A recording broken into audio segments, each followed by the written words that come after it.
poder me conquistou, teu poder me conquistou, o poder da tua palavra me conquistou, teu poder me conquistou, teu poder me conquistou, o poder da tua palavra me conquistou.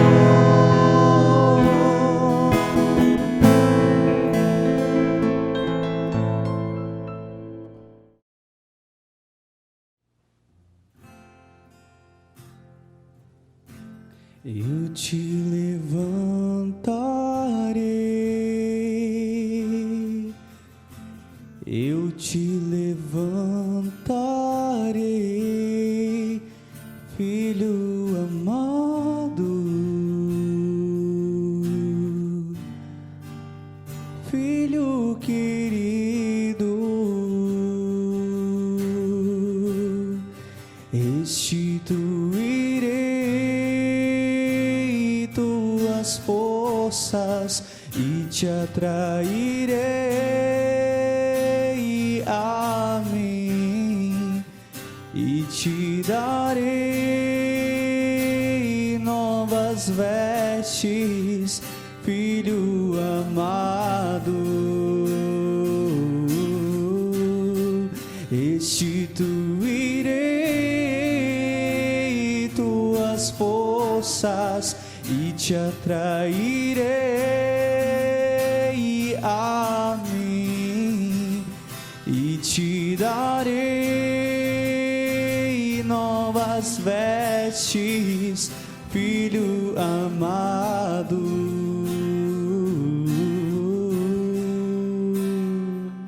A paz de Jesus, irmão, o amor de Maria na vida de cada um de nós. Nós estamos nesse programa iniciando o ano de 2021 com o programa Teu Poder Me Conquistou. É um especial diante da pessoa que vai estar conosco, dando testemunho da sua história de vida, da conquista do poder de Deus na sua vida. Então fique conosco até o fim. Escute, participe da palavra e deixa o Espírito Santo de Deus, a unção e a graça de Deus te levantar. Talvez você diga assim, mas eu não estou no chão. Não tem problema, eu também não estou no chão. Eu estou caminhando com Cristo, mas todos os dias eu preciso desse impulso do Espírito Santo para me sentir de pé como Maria diante da cruz de Jesus. Bendito seja Deus. Em nome do Pai, do Filho e do Espírito Santo. Amém. Irmão, quero refletir nesse primeiro programa o tema que todos sejam um. A passagem que vou usar é do Evangelho de São João, capítulo 17. Queria que você, se você está aí, puder ter a sua Bíblia, João, capítulo 17.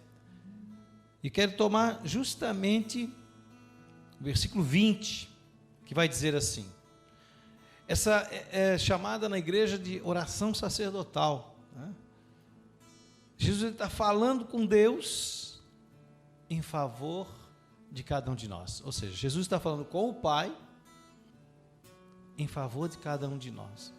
E ele vai dizer no versículo 20, não rogo somente por eles, pelos apóstolos,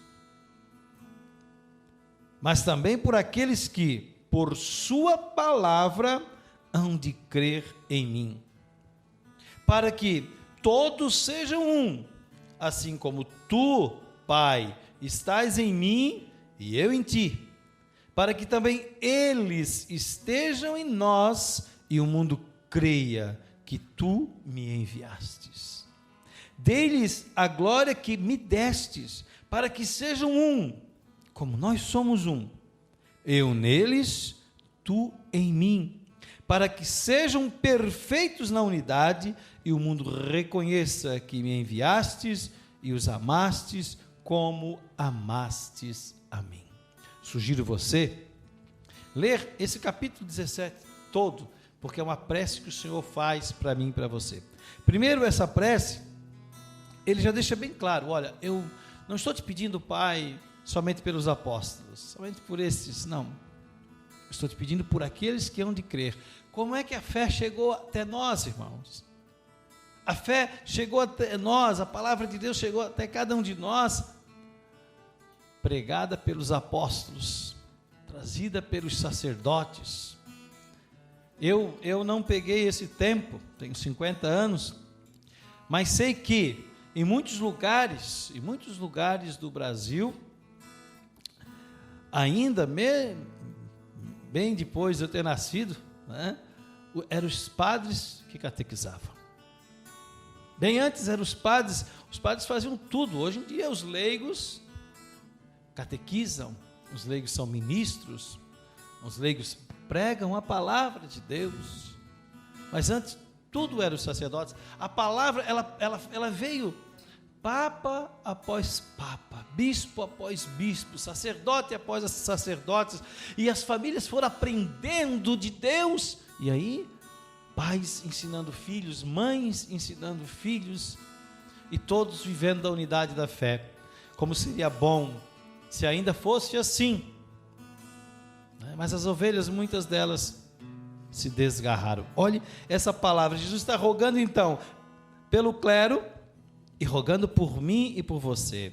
Qual é o desejo do coração de Jesus? Que que nós, Jesus e o Pai, possamos ter uma unidade. Que eu e você tenhamos uma unidade tão grande quanto Jesus, Filho, e o Pai. Quanto o Deus Filho e o Deus Pai tinham de unidade. E nós sabemos, a igreja nos ensina, que o amor do Filho pelo Pai, do Pai pelo Filho, ele é tão intenso, sem interrupção, e esse amor recíproco, sem interrupção, intenso, gera o Espírito Santo. O Espírito Santo, terceira pessoa da Santíssima Trindade, gerada do amor. Eu gosto de dizer que o Espírito Santo é a manifestação concreta do amor do Pai e do Filho por cada um de nós. E se Jesus deseja, reza ao Pai, para que eu e você, para que todos nós, leigos, clérigos, sejamos um, ele está dizendo, viva um relacionamento de amor. Vivam igreja, vivam um relacionamento de amor. Às vezes nós vivemos um relacionamento de ciúme, um relacionamento de inveja, um relacionamento... Não, ele deseja o quê? Que nós sejamos um, para que todos sejam um, assim como tu, Pai, estás em mim e eu em ti, para que também eles estejam aí, nesse relacionamento de amor entre nós. Nós vamos estar em Deus, nós vamos estar em Deus, e Deus vai estar presente em nós, e aí nós vamos perceber a glória do Senhor. E eu queria voltar aqui no versículo agora, no versículo 13, né? Voltar um pouquinho. Eu vou junto para ti, Jesus está dizendo, mas eu dirijo esta oração enquanto estou com eles, estou no mundo, para que eles tenham a plenitude da minha alegria. O desejo de Jesus, tem várias manifestações do desejo de Jesus aqui, mas esse desejo é fantástico. Eu quero que cada um tenha a plenitude da minha alegria. Qual era a realização? Qual era a alegria de Jesus, irmão? Fazer a vontade do Pai, fazer a vontade do Pai, que eu e você possamos ter essa plenitude, porque é desejo de Jesus para mim e para ti, é desejo de Jesus para a igreja, que nós tenhamos a plenitude da sua alegria. Veja, se o objetivo da nossa vida é viver a plenitude da alegria do Senhor, nós vamos fazer a vontade do Pai. Nessa vontade do Pai, o Pai e Jesus são um, existe a fraternidade, existe o amor recíproco. Forte isso, muito forte. Olha, eu quero que eles sejam perfeitos na unidade. Não tem como sermos unidos se não vivermos um relacionamento de amor fraterno, né? Aonde anula, repito, inveja, ciúme, aonde desfaz, não chega a desfazer. O amor não desfaz contenda. O amor verdadeiro, vivido entre irmãos, nunca vai ter contenda. Talvez você pense, isso é impossível. Não, não é impossível. E eu vou usar a palavra para poder dizer para você que não é impossível. Jesus disse, tudo é possível ao que crê. Tudo é possível ao que crê. Então, olhe bem, essa palavra foi dita para o pai de um menino epilético. Jesus disse para ele: tudo é possível ao que crê. Também ele disse para Jairo: crê somente, crê somente. Ele disse para Marta: se creres, verás a glória de Deus. Olha, a manifestação da glória de Deus. Às vezes a gente pensa, a glória de Deus é o quê? Clarão de luz, esplendor, coroa. Pode ser tudo isso, sim, por que não? Deus é Deus, mas a glória de Deus, meu irmão, está centralizada no mandamento do amor. Amai-vos uns aos outros como eu vos amei. Veja, profundidade da palavra, riquíssima essa palavra, mas em tudo eu resumo numa frase: o desejo de Jesus não é só que a gente viva eternamente, que isso já é maravilhoso, é o sentido da nossa fé, né? Alcançar a vida eterna, que já é nossa, por direito adquirido pela paixão, morte e ressurreição do Senhor. Mas o Senhor tem um desejo, que nós aqui nesse mundo, onde nós precisamos construir o reino de Deus, vivamos o amor e a unidade.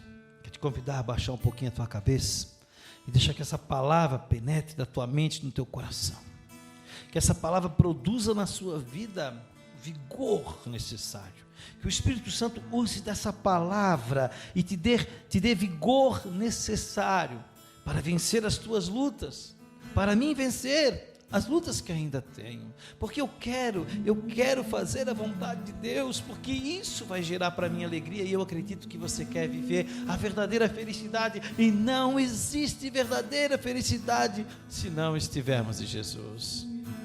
Senhor, Tu és bendito, Tu és grande, derrama sobre nós uma unção redobrada do Teu Espírito Santo, para podermos adentrar num relacionamento profundo de amor contigo e com os nossos irmãos.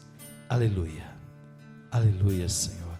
Bendito, bendito sejas, Senhor. Bendito seja, Senhor. Que seja um, é o que eu quero mais. Que seja um, é o que eu quero mais. O teu amor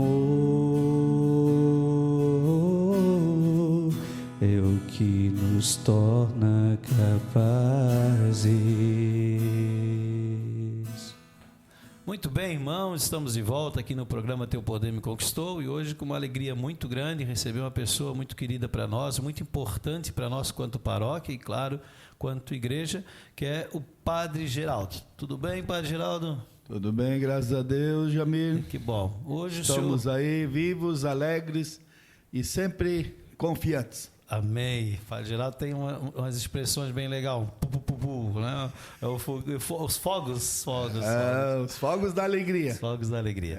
Gostar de coisa boa, porque coisa ruim não serve para nada. Padre Geraldo, se fosse uma mulher seria indelicado, mas como o senhor não é uma mulher, então eu posso perguntar. Qual a idade? Minha? É, sua idade. Completei 69 no dia 8 de janeiro passado. 69, isso.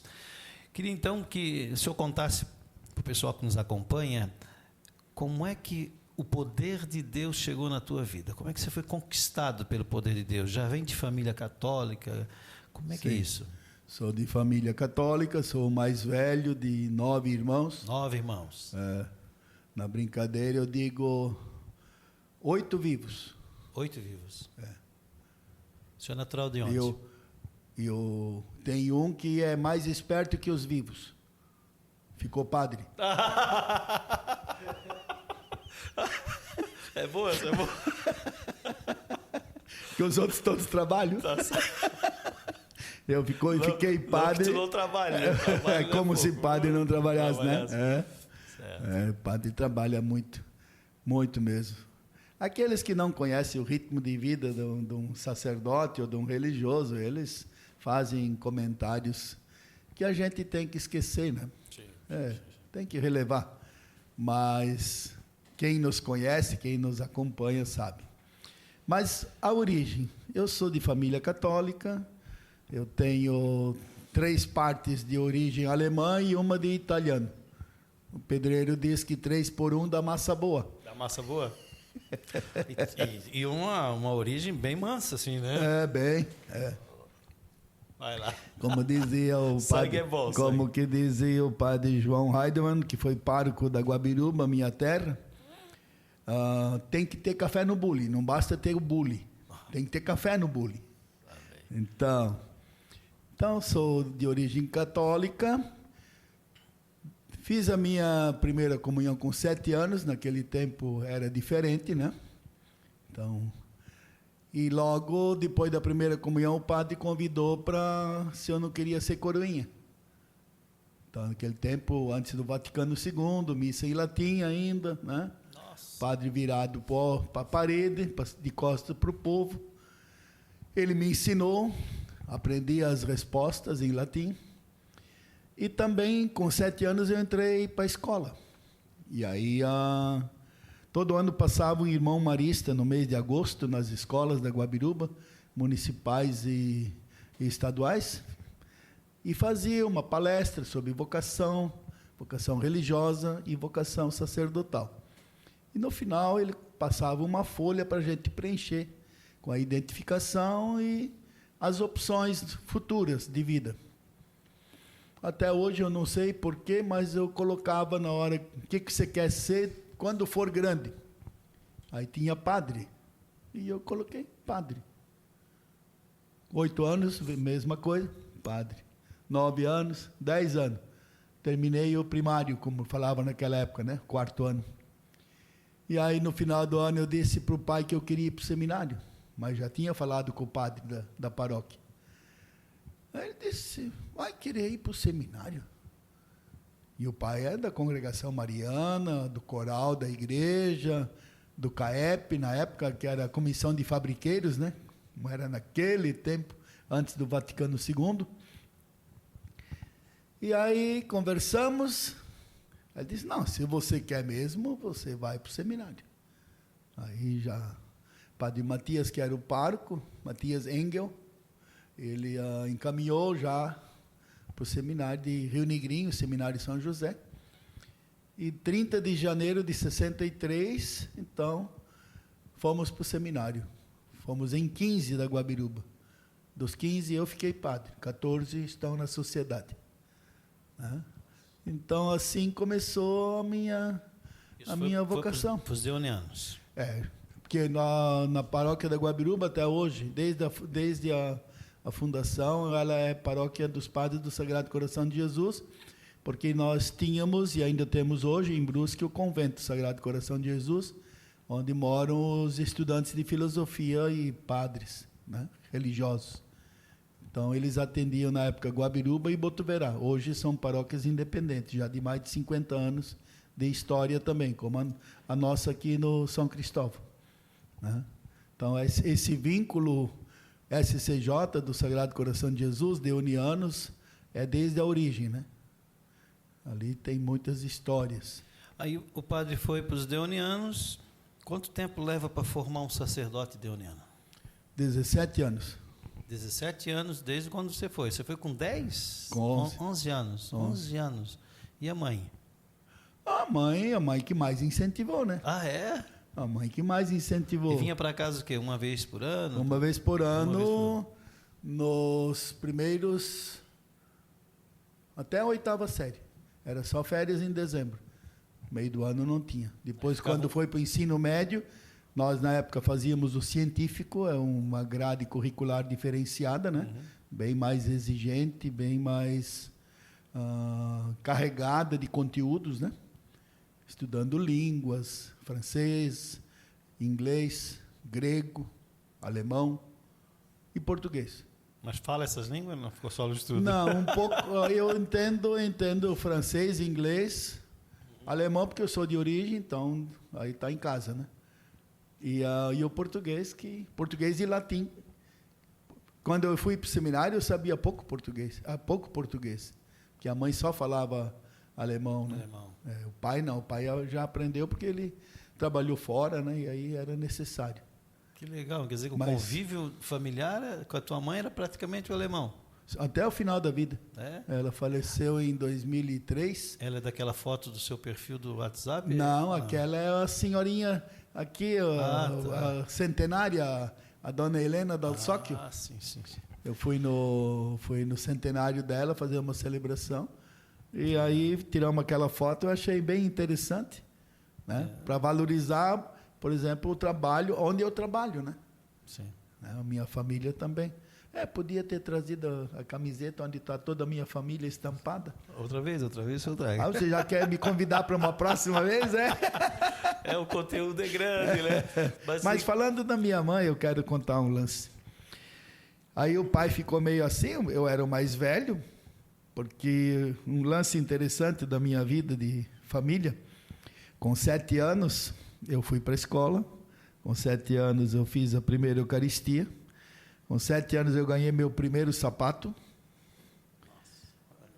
e com 7 anos eu ganhei uma enxada com cabo. Que tem gente que gosta de enxada sem cabo. Quer trabalhar, né?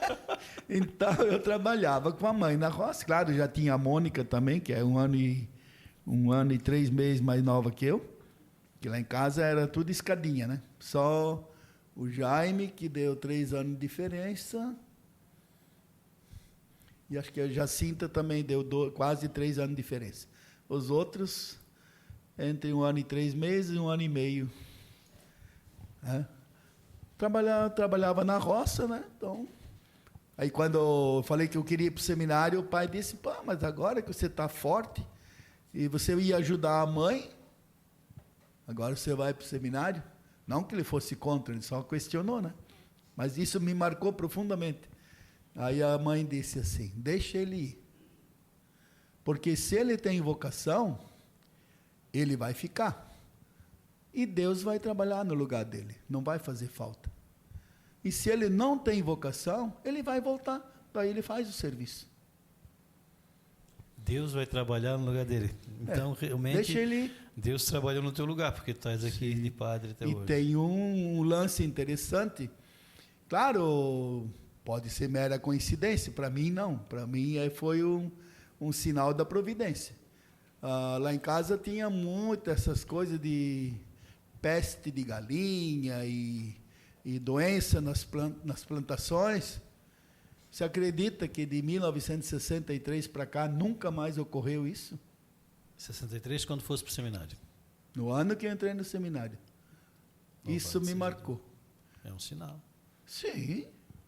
Ninguém mais precisou cuidar da galinha. Contra os fatos não há argumentos. Com certeza. As evidências dizem tudo a mão por de si Deus mesmas. estava ali. Então, Estava ali. eu sou muito devoto, se eu posso dizer, acho que não é devoto, eu sou uma pessoa que acredita profundamente na providência.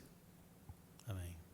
Vocês aqui também têm essas experiências, com certeza, né? Amém. Poderias contar inúmeras. Então na nossa relação entre irmãos, nós somos muito unidos, ainda hoje.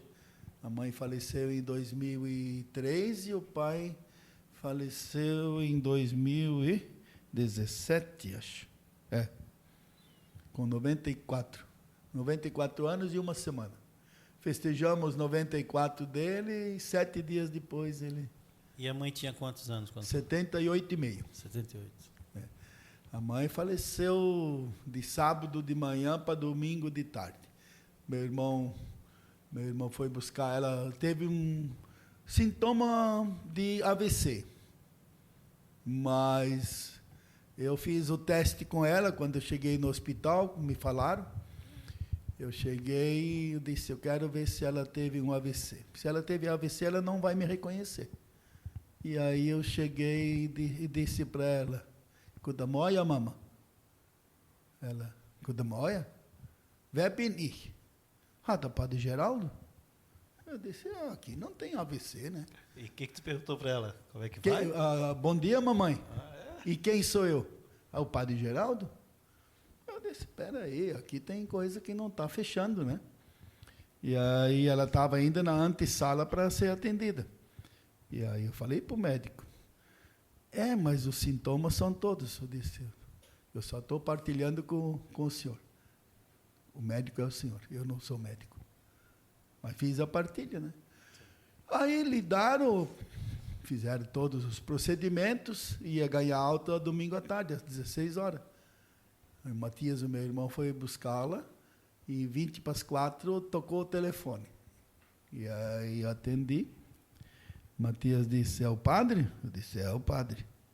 Pois é. Café, não.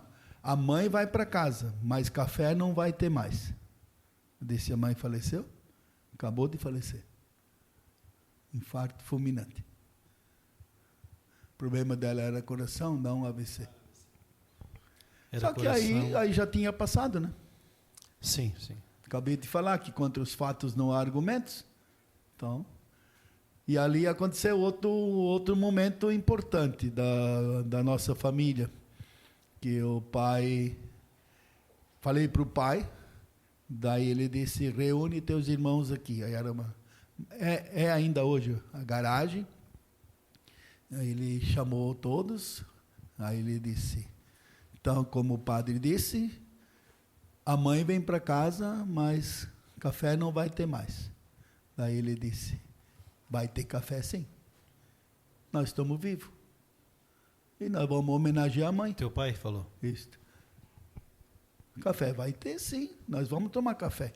Porque ela vai chegar, sei lá, 10, 11 horas da noite, ele disse. E nós temos que continuar vivos.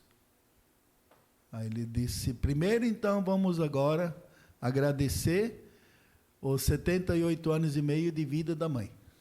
Vamos rezar. Depois nós vamos tomar café, daí cada um vai para a sua casa, vai se arrumar, e às 10 horas da noite nós vamos nos encontrar na capela funerária.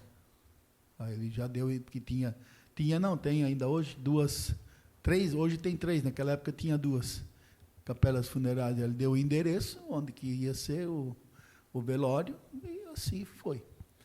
Mas eu quero deixar aqui esse testemunho, né, da fé na ressurreição e na vida eterna e na gratidão da vida, né? 53 anos de casamento. 53? É. Louvado seja Deus. Uhum. Me diga uma coisa, eu escutando tu falar agora, e a tua mãe te chamou de Padre Geraldo, teus irmãos de Padre Geraldo, teu pai de padre. É assim que eles te tratam? Sim. Te chamam de padre. Padre. Aí depois que a conversa fica bem familiar, aí é Geraldo para cá, Geraldo para lá. Mas quando a gente se encontra, quando a gente manda mensagem, né? Uhum. Padre, ano de ordenação e os primeiros trabalhos como sacerdote foram onde? Ano de ordenação, 15 de dezembro de 1979. 79. Eu tinha 9 anos. Paróquia Nossa Senhora do Perpétuo Socorro, Guabiruba, Santa Catarina. Uhum. Dom Afonso Nils, de saudosa memória, Conheci. me ordenou. Era CJ também, né? Não. Não era? Pensei ele era diocesano. Ele se formou no seminário de Azambuja, depois Florianópolis. Eu conheci ele na capela. Nils. Na capela onde eu me criei, ele fez visita pastoral. Uhum. Conheci. Aí dali, ordenado? Daí, ordenado. Fiquei uma semana celebrando para os meus parentes no Baú, aqui, na ilhota ali, Baú. Tem parente aqui no Baú? Sim, da parte da mãe, 5 tios deixaram descendência, porque agora os 2 últimos que faleceram foi a irmã da mãe, a tia Hilária, e o tio Ivo, que também é tio do padre Marilton Nuss. Aí celebrei ali, depois celebrei em Presidente Getúlio, que lá também tinha uma tia Elvira e o tio Alvin Kruk, eram pais do padre José Francisco Kruk, da Diocese de Rio do Sul, né?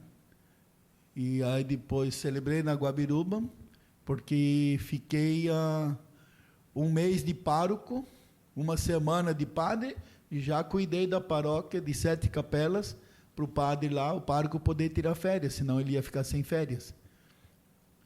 Aí eu fazia tudo lá na paróquia, mas dormia na casa dos pais. De noite, né? De noite eu não ficava sozinho lá. Não porque tivesse medo. Essa parte eu, graças a Deus, nunca me deixou abalado, né? Sempre tive uma confiança muito grande.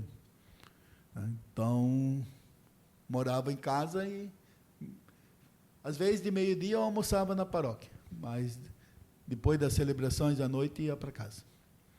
E aí, no dia 14 de fevereiro de 1980, eu fiz o sepultamento da minha avó materna, Dona Olga Bon Wippel.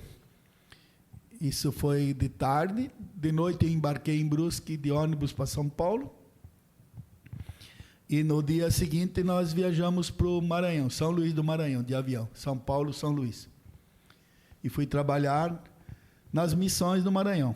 Era para trabalhar durante 10 anos, aí eu trabalhei 4 anos. Tinha 27 anos de idade, mais ou menos? 28. Eu já tinha feito dia 8 de janeiro. E dia 14 de fevereiro eu fui. Eu me ordenei com 27 e fiquei padre já com 28. Maranhão, vocês têm também missões. Temos Santa Luzia, Alto Alegre, Santa Inês e São Pedro do Pindaré. Ficou bastante tempo lá? Fiquei 4 anos. 4 anos. Depois assumimos também em Imperatriz. São hoje 3 paróquias em Imperatriz. Imperatriz fica onde? Sul do Maranhão. Sul do Maranhão. É. A região mais agrícola, que é uma região já perto do rio Tocantins. E ali o bispo de lá hoje era o nosso padre Wilson Basso. Hoje ele é bispo Dom Wilson Basso. Ele é um gaúcho de Tuparendi, lá na fronteira com a Argentina. E é bispo no Maranhão. Ele é bispo, foi primeiro bispo em Caxias, diocese de Caxias, na região central, e agora está no sul do Maranhão. Ele foi missionário nas Filipinas, e de lá ele veio nomeado bispo para Caxias, no Maranhão. Hoje ele está em Imperatriz. Então, ali, na época, em São Luís, há um fato interessante na chegada. Ar-condicionado dentro do avião, fevereiro, tempo das águas, que eles chamam lá tempo do inverno. Enchente? Enchente também. Mas o que chamou a atenção é que você está dentro do avião, sei lá que graduação do ar, né? Ar-condicionado. E aí você sai da porta do avião, aquele mormaço do vapor do chão por causa da chuva e o asfalto, e estava 32 graus fora do avião. Deu um choque térmico, homem. Eu fiquei tonto, disse, uai, vou cair aqui. Naquela época eu não usava óculos ainda, né? Então, menos perigoso, mas foi uma sensação muito estranha. Mas foi assim, uma questão de talvez 2 minutos. O meu colega, o padre Paulo Riuse, ele percebeu, ele disse, estás bem? Eu disse, bem tonto. Estou bem tonto, eu disse. Aí ele disse, mas... Não, eu disse, vamos tranquilo. Aí daqui a pouco já normalizou. E outra coisa foi quando nós chegamos, depois de viajar 270 quilômetros, chegamos na paróquia em Santa Luzia. Aí estava lá o padre Ivo Scheidt, que era irmão do Dom Eusébio Oscar Scheidt, que foi nosso arcebispo, né? É o irmão mais velho, já é falecido agora. E o padre Otto Seidel, que também já é falecido, o padre Otto foi meu professor no ensino fundamental e ensino médio, no tempo que eu estava na formação no seminário. Aí nós 3, os dois o padre Otto 50, o Ivo já tinha 60 e eu com 28. Nós cuidamos de uma paróquia de 128 capelas. 128? É. E quantos padres? 3. Nossa. A mais perto ficava a 35 quilômetros e a mais longe a 187 quilômetros. 187 quilômetros. É.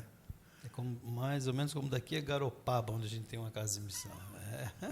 Uma paróquia carro, só. Hoje no asfalto.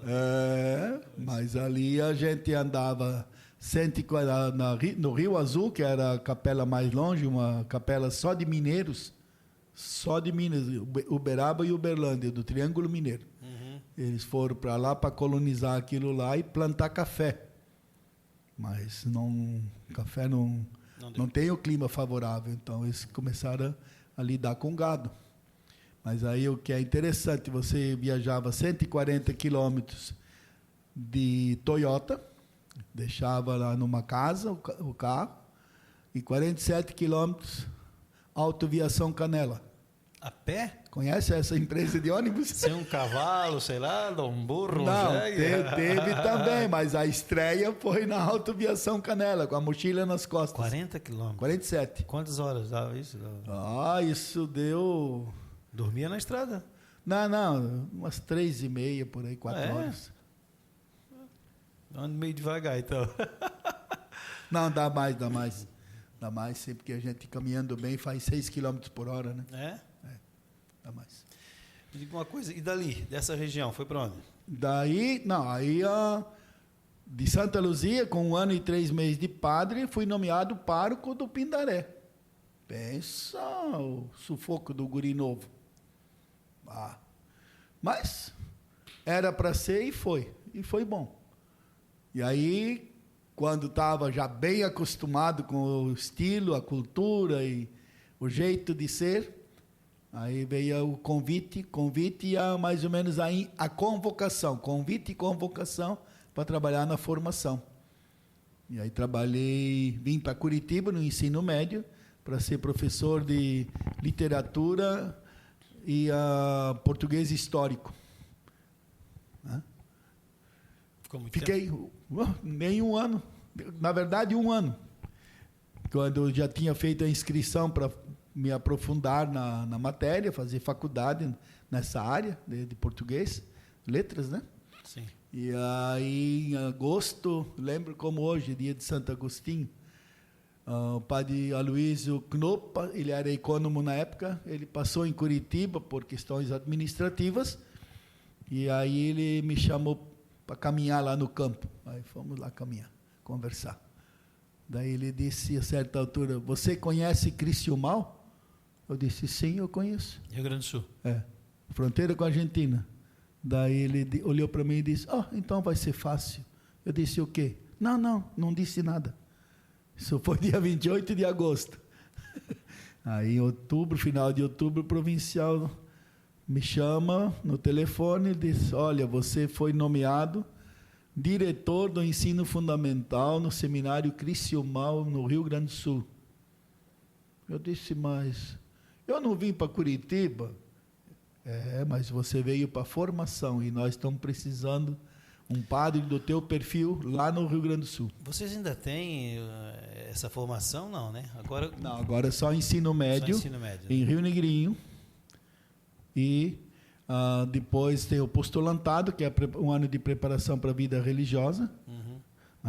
Temos o propedêutico também, que são vocações adultas, né, que entram direto sem ter uma maior preparação, estilo seminário, né? Sim. E eles, então, moram juntos. O propedêutico e o ensino médio. Olha só. Como é que veio parar aqui na nossa paróquia?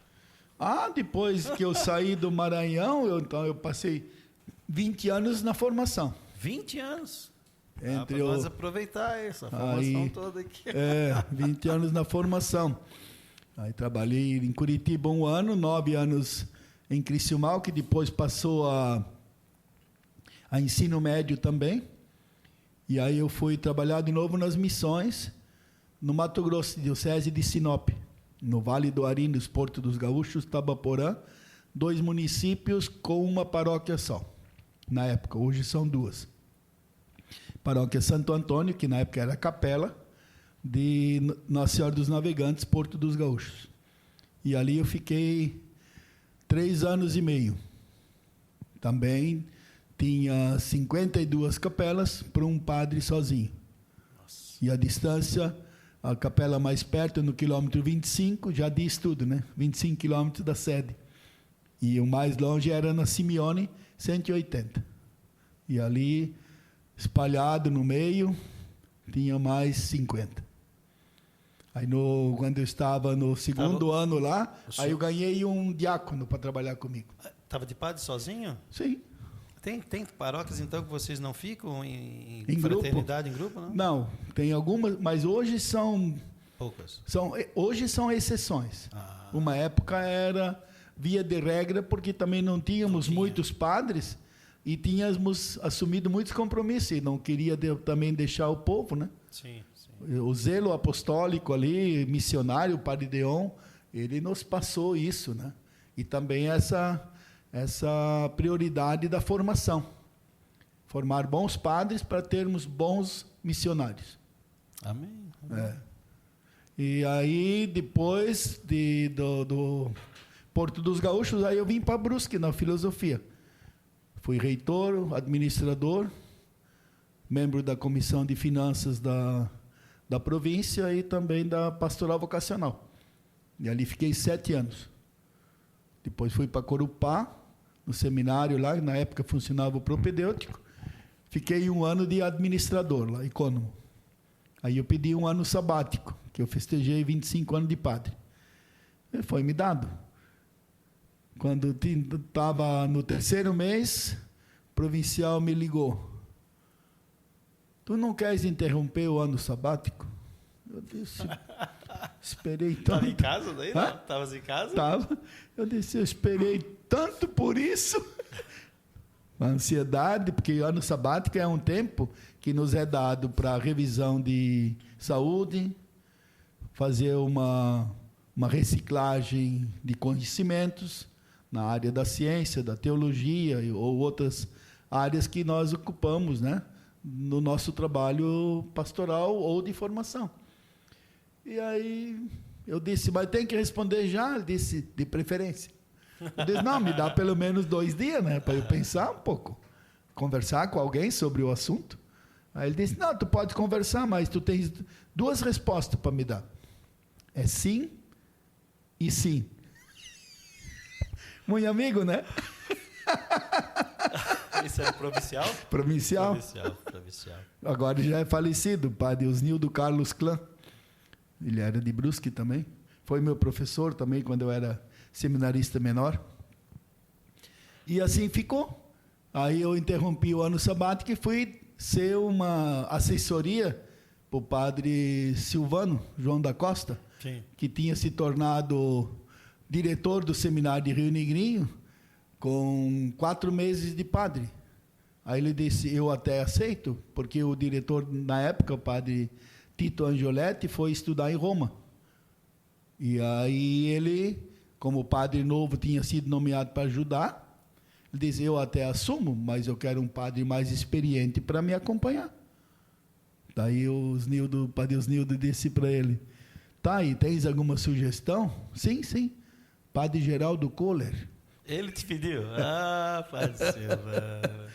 E assim foi feito, meu caro. E aconteceu. Daí eu fiquei lá em Rio Negrinho com ele até o final do ano, 2005. E aí fui nomeado pároco de Armazém, no sul do estado, paróquia São Pedro Apóstolo. Conhece lá, né? Não, na Diocese? Diocese de Tubarão. Você vai de Tubarão, você vai em direção à Serra do Rio do Rastro, chega em Gravatal, aí pega à direita, 9 quilômetros, ali é Armazém, cidade amiga, assim chamada. Indo para frente, vai para Braço do Norte, São Lugero, Orleans, Lauro Miller, e aí sobe a Serra do Rio do Rastro. Conheço ali. Então, A serra eu conheço. Daí depois de 7 anos em Armazém, lá tinha 18 capelas, que nem aqui. Sim. Lá era o padre Sérgio Remke, mas já um padre de idade na época, com 80 e poucos anos, ele agora está com 96, vai fazer 97 agora. No dia que começa o inverno, ele faz aniversário. Então, nós dois ali cuidamos da paróquia dessa realidade. E aí, depois disso, eu vim para Joinville, no Santuário Sagrado Coração de Jesus. Trabalhei ali 5 anos, com o padre Cildo, com o padre Elton, que agora está aqui. E depois, há 3 anos atrás, foi me dada a oportunidade de trabalhar aqui na paróquia São Cristóvão. Eu aceitei por 2 motivos, porque eu sempre quis viver um pouco mais essa experiência do litoral, do povo açoriano e toda essa mescla de origens que temos aqui em Itajaí, né? Desde a fronteira com o Uruguai e a Argentina, e alguns argentinos até, paraguaios, agora venezuelanos, haitianos, e do Brasil inteiro, né? Tem gente aqui. Tem gente, a semana passada encontrei um casal que veio de Manaus para fazer tratamento de saúde aqui em Itajaí. Então, tem pessoas do Nordeste, propriamente de todos os estados. Minas, tem caminhoneiro que vem confessar e pedir bênção, direto lá em casa. E do Nordeste, tem muitos moradores, né? Sim. E agora eu estou 3 anos aqui, trabalhei como vigário paroquial até dia 31 de dezembro passado, e agora, dia 31 de janeiro, tomei posse como pároco. Eu estava na missa de posse do Padre Geraldo, e lembro quando o senhor foi falar, que disse ali na sua fala que não queria mais ser pároco. Mas o provincial, é provincial que fala, né? Fez o senhor lembrar, né? Lembrou o senhor de uma frase que o senhor disse, e eu fiquei curioso para saber essa frase, que tu não falou a frase lá. A frase que tu disseste uma vez que não teve como tu dizer não para ele. Qual era essa frase? A frase do lema sacerdotal, do final do capítulo, acho que é capítulo 28 de São Mateus. Eu não vim para ser servido, mas para servir e dar a minha vida pela salvação de muitos. Aí, com essa palavra, ele te dobrou. Me pegou no pulo. Louvado seja Deus. Como diz o nosso povo aqui, tá espego na minha mão. Tá estolo, Lego. Tá estolo, é. Olha só, padre, vida feliz? Sempre. O que o senhor diria de repente para jovens ou outros sacerdotes, ou o povo em geral, né, que está ouvindo, e acredito que com muita satisfação o senhor falar, o relacionamento teu com Jesus, o teu relacionamento com a igreja, a grandeza disso, como é que o Padre Geraldo vive isso? Como é que, né, pode... Eu diria assim, a vocação é um dom de Deus, isso ninguém escolhe. Quando descobre a vocação, depois de um discernimento feito, aí tem que trabalhar as possibilidades. E para isso, a primeira palavra é confiança. Você pode olhar na Escritura o que fez dos profetas homens de Deus. A confiança. Tira o medo da sua vida. O medo hoje está deixando muitas pessoas desencontradas e sem rumo. Tem medo de tudo. Com medo, a gente só caminha para trás. E o único que tem autorização para caminhar para trás é o caranguejo. Claro, é da índole dele. Com certeza. Nós caminhamos para frente, nós não caminhamos para trás. Tá? Em todos os sentidos da vida. Então, não ter medo é a primeira palavra. Depois, sempre valorizar a vida como dom de Deus. Ouvir. Ouvindo, procurar entender.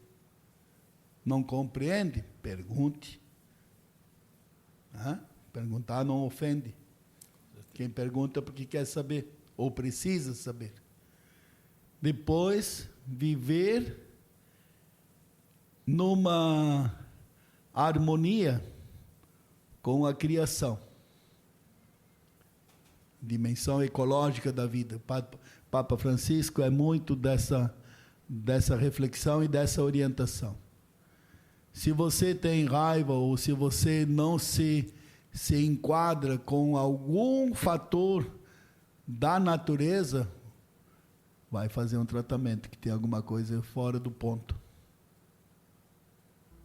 Amém. Tem gente que reza e quer que Deus resolva o problema dele, mas o problema dele não é de Deus, o problema dele é de ordem psicológica, de ordem afetiva, de se encontrar consigo mesmo, aí não tem.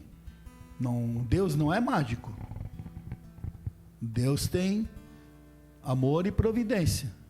E ele se encontra num templo, que pela fé nós sabemos que na Eucaristia ele está real e verdadeiramente presente. Deus não tem circo, Deus não tem espaço de promoção de eventos, ele está lá, se nós vivermos na presença dele.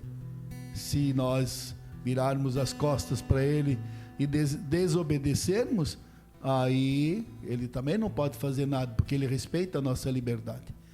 Então, para você se sentir bem, Jamir, você primeiro tem que estar de bem com os seus princípios, com as suas escolhas, né? E obedecer. O grande problema do mundo hoje é a desobediência. Já foi a desgraça no paraíso, né? E de lá para cá, aqueles que obedeceram fizeram um mundo melhor. Vamos falar de alguém até que não foi católico, Mahatma Gandhi, que todo mundo admira, e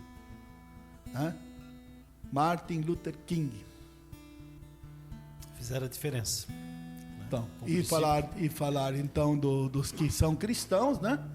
Vamos lembrar Santo Agostinho, por exemplo, que viveu uma vida totalmente fora de propósito, até que ele, estudando filosofia, chegou num ponto que disse: mas o problema não está fora de mim, o problema está dentro de mim. Então, por isso que eu digo, tem que viver em harmonia com a criação.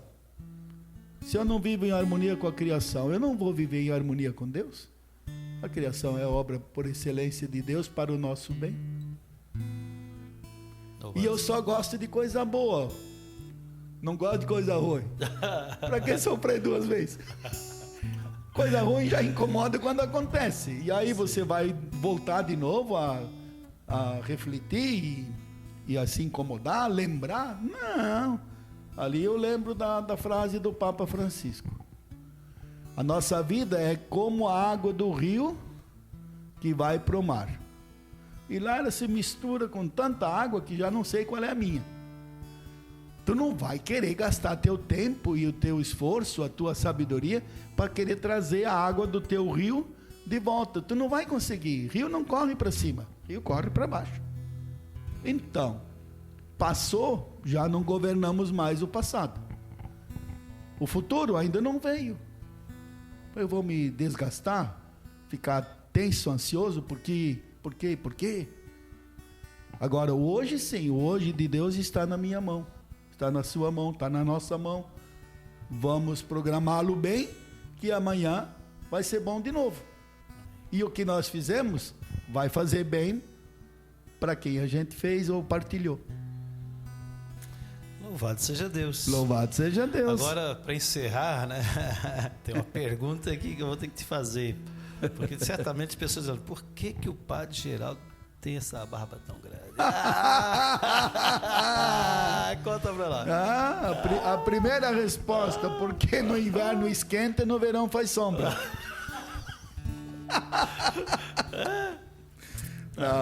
A questão da barba começou lá no Maranhão. No Maranhão? Então, essa barba aqui tem 40 anos. Nossa Senhora. Uma vez por mês eu dou uma ajeitada. Agora, a semana que vem é a semana da ajeitada. Senão fica muito bicho do mato, né? Então, a gente saía para o interior, fazia a desobriga. O que é a desobriga? É fazer uma visita, pelo menos uma visita por ano, nas comunidades, para eles poderem confessar, comungar, participar da Eucaristia e também visitar os doentes, fazer as reuniões pastorais, da catequese, né? Da formação cristã para o batismo, para o matrimônio. Uma vez por ano. É o mínimo. Nós aqui temos... Nós lá tínhamos, nas capelas mais longe, né, essas acima de 100 quilômetros, essas a gente visitava 3 vezes por ano. na quaresma, normalmente no mês de agosto, vocacional, e depois no advento. E agora as outras que tinham mais facilidade de acesso, então essa era na faixa de 5, 6 vezes por ano. Então, a gente saía para aquelas comunidades no lombo do burro, né? E ficava às vezes 15 dias, era normal. Saía numa segunda e daí passava 15 dias e voltava no sábado. Aí ficava sábado à noite, domingo, segunda de manhã e segunda de tardinha já se deslocava de novo. E eu era acostumado a fazer a barba todo dia. Você que faz barba, você sabe, se não faz todo dia, incomoda. Incomoda a gente, incomoda os outros. Então, eu disse, não dá certo isso. Quebrei algum espelho, que a gente tinha aquelas sacolas, né? Mochilas de jogar no lombo do animal. Não foi por feiura, então, que quebrou o espelho, né? Não trincou por isso. E aí, eu disse, não, eu vou falar. Cheguei em casa numa dessas, aí foram 3 semanas naquela desobriga, naquela visita. Cheguei em casa na refeição e disse para a irmã Edivina Hellman, inclusive parente do padre Jair, que trabalhou conosco ano passado. E aí eu disse, irmã Edivina, sabe que eu estou com vontade de deixar crescer a barba? Ela olhou, a barba é sua. Aí o padre Ivo estava sentado na cabeceira da mesa, o padre Otto na minha frente. Tinha as irmãs que trabalhavam lá no hospital, na catequese, inclusive iam junto com o padre na desobriga. E a irmã Divina era a nossa cozinheira e costureira. Já de idade, tinha tido um AVC, se recuperou e foi para o Maranhão, para as missões. Ela tinha a minha idade, 69 anos. Era muito amiga e tal, conversamos. O padre Ivo disse, não, pode deixar crescer. O padre Otto disse, eu não me incomodo. E pronto. Deixei crescer a barba. Depois de 2 anos, eu cortei ela, quando eu já estava no Pindaré. Aí trabalhamos até às 7 da noite, que colocamos os bancos novos na igreja. E naquele tempo o padre pegava firme. E aí, suado, cansado. E às 11 horas tinha missa. Às 10 horas começavam as encenações natalinas na igreja. Cheguei em casa, olhei para o espelho e disse, eu acho que eu vou cortar a barba. Peguei a tesoura, raspei. Entrei na igreja, 15 para as 10, ninguém. Outras ocasiões, boa noite, padre, benção, padre. Eu fui passando, cara limpa, né? Ninguém, nada, tudo quieto. Disse, opa, vai ser bom isso aqui, vai dar coisa. E aí, dito e feito. Cheguei na sacristia, porque o padre já se paramentava para anunciar as encenações. Cheguei na sacristia, naquele tempo ainda se preparava a veste do padre em cima de uma mesa, né? E aí, quando eu passei a mão para pegar a túnica, para me vestir, veio alguém de trás de mim e estende a tua mão. Estende a tua mão. Sério? Mas me deu um tapa, homem. Pá! Não mexe que isso aqui é do padre. Aí eu virei e disse, Dona Raimundinha. Ai, o padre! É o padre! Ai, desculpa. Dona Raimundinha era sacristã, mas foi muito divertido. Não mexe nisso aqui, que isso é do padre. Eu disse, Dona Raimundinha, o padre cortou a barba, eu não conheci. Desculpa. Foi muito divertido. Então, depois eu deixei crescer de novo e até hoje. Minha mãe tinha um sonho que eu raspasse. O pai não, porque o avô dele usava barba. Então, está aí contado. Padre Geraldo, então, agradeço, pelo dom da sua vida. Estou aqui, vai edificar muito. Edificou a minha vida te ouvindo, a vida de povo também. Certamente nós vamos ter bons testemunhos. Desejo assim que o senhor seja cada dia mais feliz, porque assim é a nossa vida, né? Sim. Jesus disse que aqui abaixo do cuidado. Sim. Orientação por isso. Claro. E que essa paróquia, cada vez mais, se revigore, se avive, uma paróquia muito cheia de dons e talentos, uma paróquia muito rica, né? Recebemos, sempre teve padres muito dedicados aqui, tanto os diocesanos que eram sozinhos e tinham o mesmo tanto de serviço como nós temos hoje. Claro, hoje a população é maior, mas as capelas propriamente são as mesmas já há alguns anos, né? Então, tanto dos diocesanos como agora nós, com 10 anos de presença deoniana aqui, tivemos sempre bons padres, mas agora veio uma dupla. Olha, eu estou muito contente, e eles mais ainda. 2 padres jovens, um 37 e outro 38, e também bem preparados já, como os outros estiveram e foram, né? Então, o importante é ter esta confiança em Deus, confiança nas pessoas e não deixar de rezar. Volta de novo a palavra-chave: confiança. Muito bem. Obrigado, então, né? Deus te abençoando, Senhor. A casa está aberta para a próxima vez. Sim, já somos amigos. Vamos ver dentro das possibilidades, né? Tem toda essa realidade que vocês conhecem bem, né? Mas não tem ruim, como diz o pessoal, né? Não tem ruim. A gente vai tentar ter essa presença amiga de ministério sacerdotal, tanto na minha pessoa como no padre indiano, o padre Jojapá, e o padre Elton, que vocês já conhecem há mais tempo, né? E para quem está nos assistindo, eu não sabia da gravação dessa maneira. O padre veio de bermuda, né? Veio bem à vontade nesse calor que faz nesse tempo aqui em Itajaí. Então, para dizer que no Maranhão e no Mato Grosso andava de chinelo e bermuda e camiseta, né?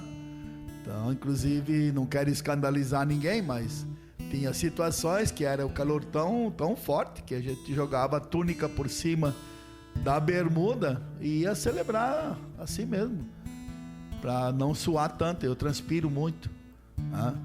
Tenho muitos lipídios. Então não espero não ter escandalizado ninguém, porque o importante não é a veste, o importante é a pessoa, o coração. Amém. Obrigado, viu? Eu que agradeço. Soquinho da bênção e da paz. Iba. Deus abençoe também a transfiguração na sua instituição, no seu carisma.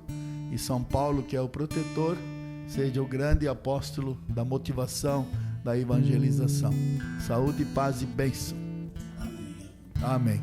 Voltamos já na sequência para o nosso momento final do programa Teu Poder Me Conquistar. Deus abençoe. Que eu quero mais. Louvado seja Deus, irmão, por esse testemunho fantástico de sacerdote. Que eu quero mais. E me deixou o teu amor. emocionado. Quando ele falou que Deus foi lá, que a mãe dele disse que Deus iria trabalhar no lugar dele. Louvado seja Deus. Eu quero louvar a Deus, eu quero exaltar o nome do Senhor. E te convido também para louvar e exaltar o nome do Senhor, porque o Senhor combate a nosso favor.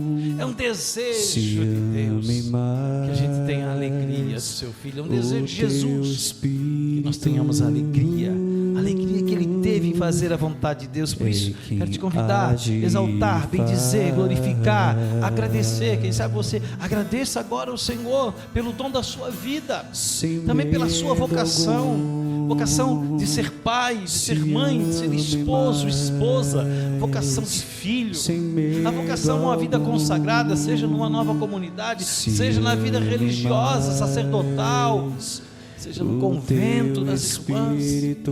Que o Senhor derrame a graça sobre você, o desejo do amor servil também, você se coloque à disposição de Deus na igreja, nos mais diversos ministérios, nos mais diversos pastorais e serviços que a igreja tem.